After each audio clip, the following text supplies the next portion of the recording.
There and back again. A Goggins Tale. Part 3, in the Valley of Rivendell. Goggins awoke in a soft bed to the warm glow of sunlight filtering through the ornate windows of the room. The air was fresh, and the soothing sound of distant waterfalls filled his ears. He blinked, trying to shake off the remnants of sleep. As his vision cleared, he saw Gandalf sitting beside his bed, a look of relief upon his face. "Good morning, David," Gandalf greeted him warmly, his eyes twinkling. "It's good to see you awake finally." Goggins tried to sit up, wincing slightly as a dull ache brought back memories of his recent mission. "What the fuck? Where am I?" he asked, his voice raspy. "You are in Rivendell, in the house of Elrond," Gandalf replied calmly. "You've been through quite an ordeal, my friend. But rest assured, you are safe now." Goggins looked around, taking in his surroundings. The room was beautifully adorned, with intricate tapestries and elegant furniture. It was a stark contrast to the harsh environments he was accustomed to. Gandalf leaned forward, his expression growing serious. "I must thank you, David. You saved the hobbits and took a Morgul blade meant for Frodo. Elrond himself tended to your wound. The poison of the Nazgul is not easily healed, but thanks to Elrond's skill and your remarkable resilience, you have been given a second chance." "Who's that? He a doctor?" "Elrond is Lord of Rivendell and the greatest healer in Middle-earth. It is no small feat to recover from such a wound, and without his help, you would soon have passed into the Shadow Realm." Goggins flexed his shoulder, surprised at the lack of pain. "My stabbing arm feels good as new," he remarked, admiration for Elrond's healing abilities evident in his tone. "We could have used a guy like that in Afghanistan and Iraq," said Goggins, recalling his injured brothers on duty with him on his tours. "Man, I got some knee problems he can help with too." "Later," responded Gandalf. "First, we must ready you for the great feast that is to be held in your honor." "In my honor?" asked Goggins, taken aback. "Yes, David. Your deeds already set you amongst the greats. While you were resting, I probed you deeply. You motherfucker." "What do you mean you probed me?" cut in Goggins, eyes wide in disgust. "Your mind, David. I looked at your memories," corrected Gandalf. "Bro, that's fucked up. You can't invade another man's privacy like that. That's some NSA shit right there. Fear not, for I took great care to avoid any personal memories, but you'll pardon my mentioning, your beating a farmer maggot was entirely unnecessary," replied Gandalf disapprovingly. "Nonetheless, your actions in saving the hobbits, running 120 miles on foot without break between Bree and the Shire, are triumphs which shall be recorded in the books of lore, as will your great victory over the Witch King with nothing but a knife. You fought 9 ring wraiths and managed to kill one. I shudder to think what would have happened had you not been there. The hobbits would likely have been killed and the ring lost to the enemy. No, my good David, it is likely you saved the world. Those little motherfuckers were screaming louder than the ring wraiths, like little bitches when on Weathertop, and that homeless guy Strider conveniently disappeared when the fighting started. They are absurd little creatures," chuckled Gandalf with a warm smile. "And that homeless guy is Aragorn, son of Arathorn, the rightful heir to the throne of Gondor." "No shit, but what is this ring everyone wants?" asked Goggins. "The ring was created by the Dark Lord Sauron, and it contains much of his power. It grants the wearer incredible powers, but it will corrupt the bearer to darkness given enough time. It is dangerous. Very dangerous." "What powers?"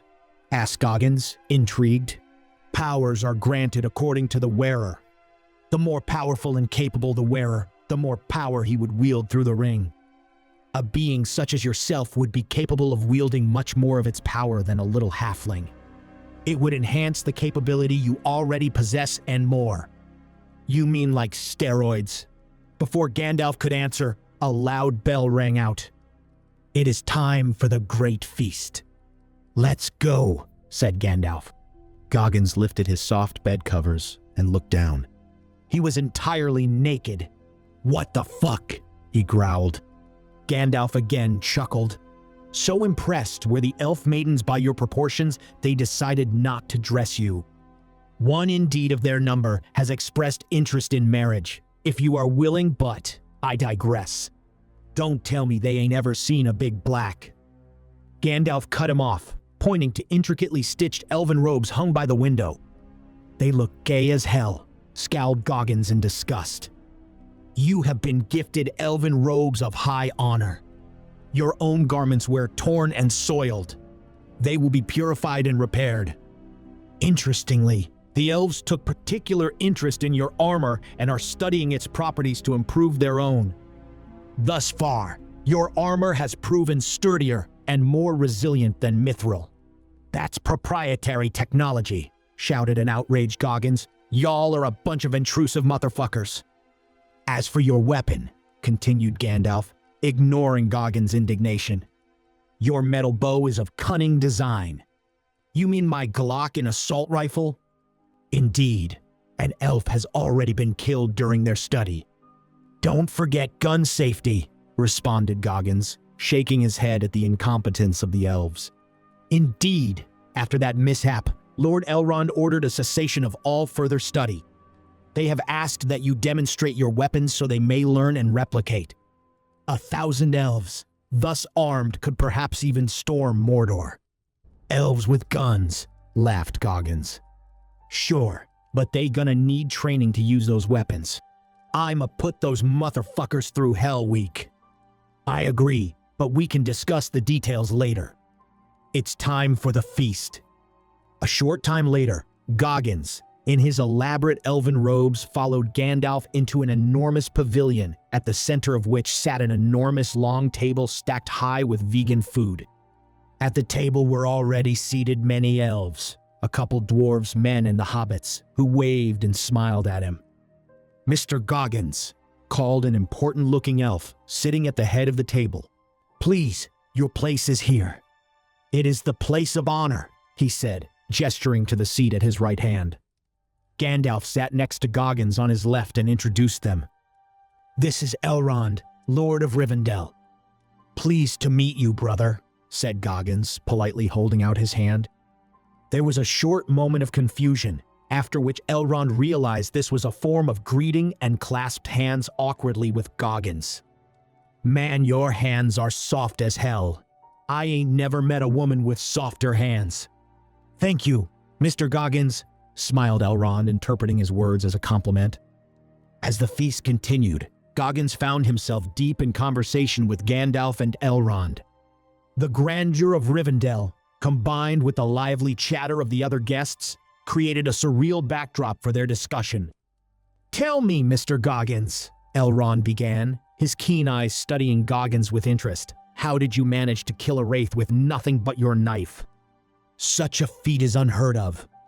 Goggins leaned back to think, noticing as he did all eyes at the table focused intently upon him. "My Navy SEAL training. Those spooky bitches didn't know what hit them.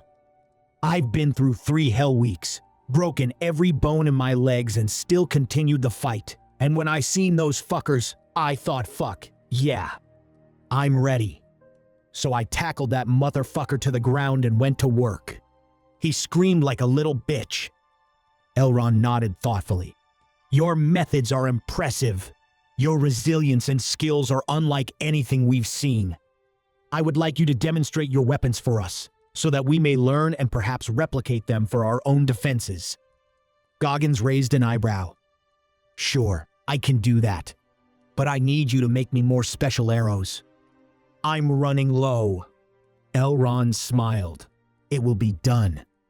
Under your direction, our craftsmen will work on creating more for you." At that moment, a stout elderly dwarf with a long braided beard took the seat Gandalf had vacated next to Goggins. It was Gloin, a dwarf of great renown. "Well met, Mr. Goggins," Gloin greeted with enthusiasm. "I've heard tales of your armor, said to be stronger than mithril. What is it made of?" Goggins looked at the dwarf, recognizing the eagerness in his eyes. Class 4 armor plates, and Kevlar. The plates can stop any arrows, swords, and even your battle axes. Glowing's eyes widened in excitement. Remarkable. Such protection could be invaluable to my kin. Would you be willing to come to our kingdom of Erebor as a friend and guest of the dwarves and share with us the secrets of this armor? We could forge a new line of defenses for our warriors. Perhaps it will allow us to retake our lost kingdom of Moria. Goggins nodded and fist bumped the old dwarf. For sure, little homie, I got you. Gloin laughed heartily. The dwarves will be forever grateful for your knowledge, friend Goggins. I offer you the service of my son Gimli as small payment. Goggins looked across the table where Gloin was gesturing to a younger, strong-looking dwarf who gave a small nod. As the feast came to a close, Goggins, Gandalf, Strider, and Elrond were summoned outside to attend to a pressing matter. They found themselves facing a captured enemy spy, held down on the ground by elven guards. Despite Gandalf's best efforts to extract information, the spy remained defiant. Strider stepped forward, looking grim as he tried to intimidate the spy into breaking his silence. When that failed to produce fruit, Strider began brutally kicking the spy hard, forcing him to curl into a defense position. That's it, bro. Harder, right in the fucking balls, shouted Goggins, encouraging Strider. But the spy remained resolute, refusing to divulge any information or make a sound beyond groans of pain. Frustrated at the stubborn spy's silence after Gandalf's intimidation and Strider's rough handling, Elrond ordered the spy be taken to the cells. Wait, I got this, interrupted Goggins, stepping forward, offering to take a shot at interrogating the spy. His request for a bucket of water and a linen cloth raised eyebrows among the others present, but they obliged nonetheless. We call this waterboarding, Goggins told the smirking spy. Within minutes of his enhanced interrogation, the spy broke, spilling the secrets of Saruman's treachery. He revealed the Dark Wizard's plan to unleash an enormous army upon Rohan, with the king already under his spell. The revelation left those present in shock and dismay. Of Saruman's treachery, Elrond and I were already aware, said Gandalf gravely, but the news of another army is most worrisome. Indeed, responded Elrond, this will have to be explored in greater detail at the Great Council tomorrow. In the meantime, I thank you again, Mr. Goggins. You have proven yourself once again most capable, and I would have you present at tomorrow's council. Your help will be crucial in the war to come. As the others left and the spy was led away to a cell, Strider approached. Good job, brother, he greeted the ranger encouragingly. Strider placed a hand upon Goggins' shoulder and inclined his head in sign of respect. It is I who is in awe at your skill, brother. It is now clear to me which of us is the greater ranger. If I come into my own, then I would make you Prince of Ithilien, a commander of the armies of Gondor and a lord of men.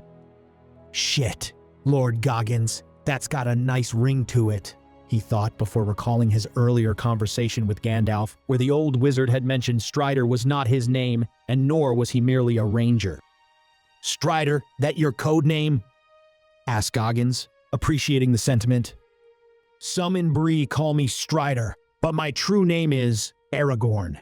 Well, Aragorn, brother, stay hard when you in power. Your words carry great meaning. Early the following morning, as the sun bathed the valley of Rivendell in its golden warmth, the Council of Elrond gathered, tension heavy in the air. Seated between Frodo and Gandalf, Goggins observed the assembly with suspicion, his gaze flickering from one face to another as the proceedings began. Gandalf rose to address the council and spoke of Isengard's betrayal and its imminent threat.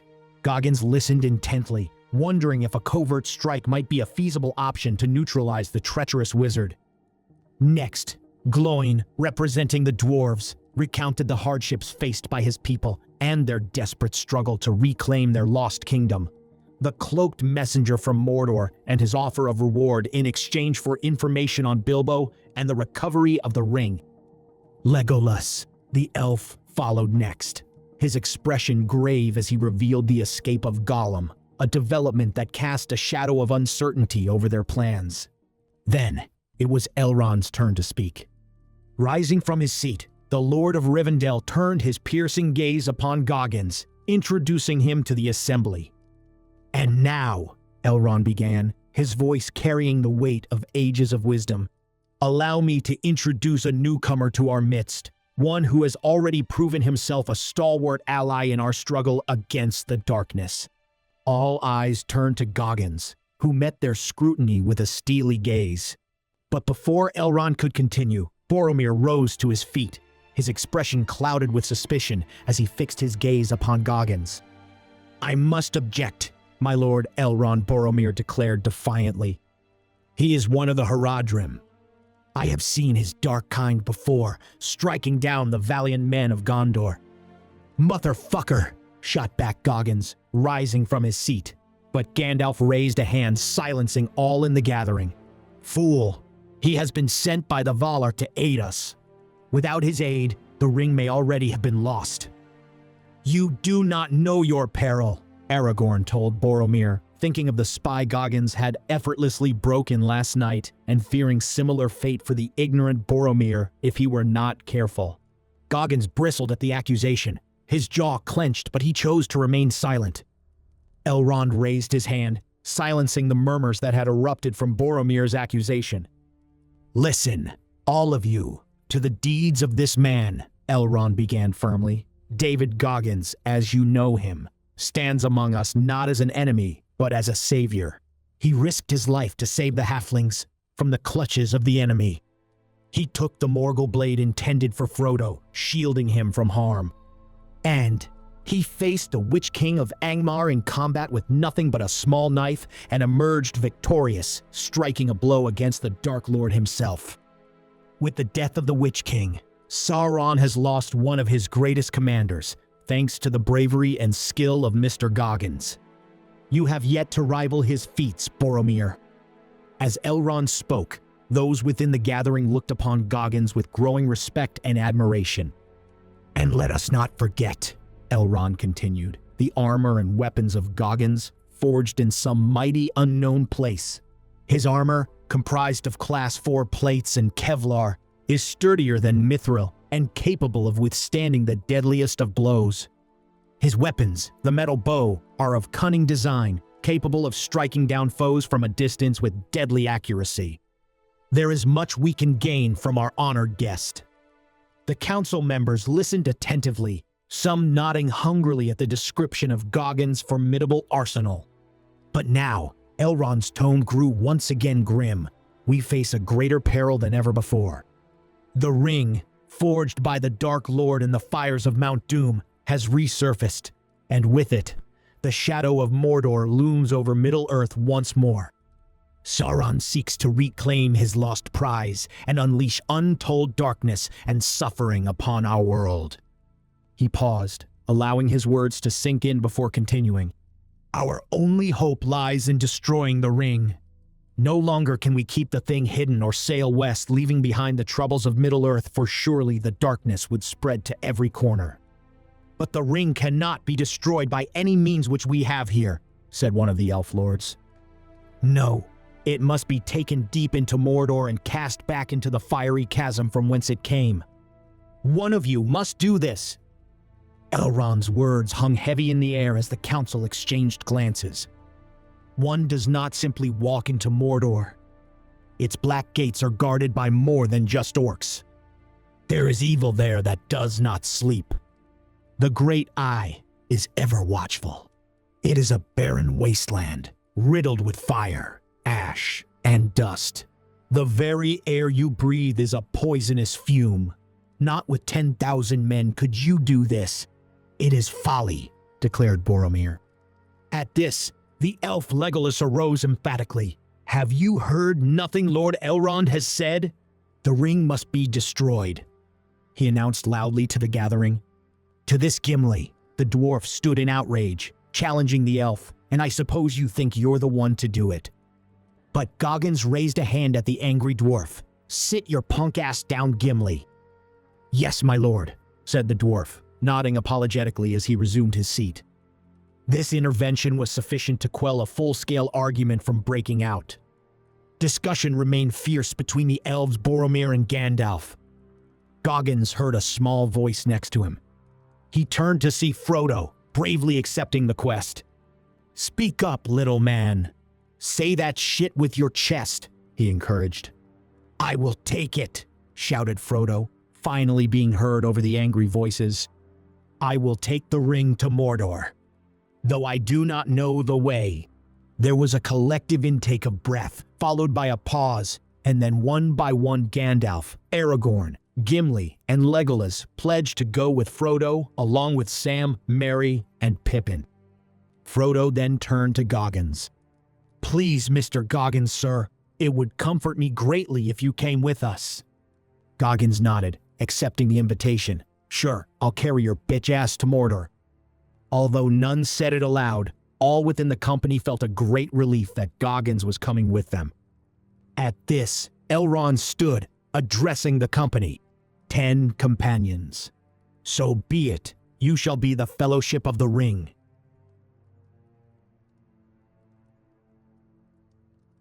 Thanks for joining us on this adventure.